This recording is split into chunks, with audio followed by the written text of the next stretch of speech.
Thank you, Mr. President, for convening this plenary meeting of the General Assembly following the veto cast by a permanent member of the Security Council on 18 April on Palestine's application for admission to the United Nations.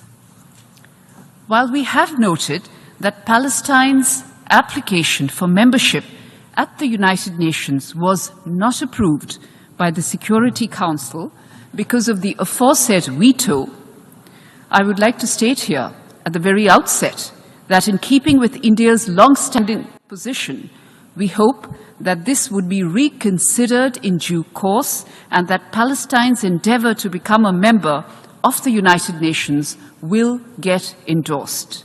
We've also noted your intention to convene the plenary meeting of the 10th Emergency Special Session of the General Assembly regarding this matter shortly.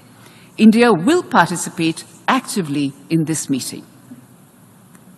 As for the conflict in Gaza, this has been ongoing for over 6 months, and the humanitarian crisis that it has triggered has been increasing.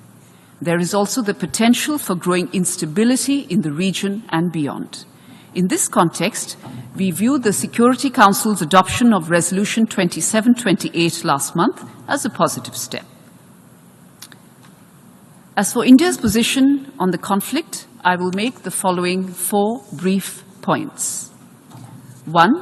The ongoing conflict between Israel and Hamas has led to a large-scale loss of civilian lives, especially women and children, and a humanitarian crisis which is simply unacceptable. We have strongly condemned the deaths of civilians in the conflict. We firmly believe that international law and international humanitarian law must be respected by everyone under all circumstances.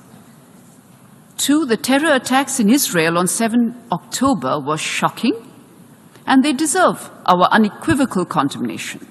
There can be no justification for terrorism and hostage-taking. India has a long-standing and uncompromising position against terrorism in all its forms and manifestations, and we demand the immediate and unconditional release of all hostages.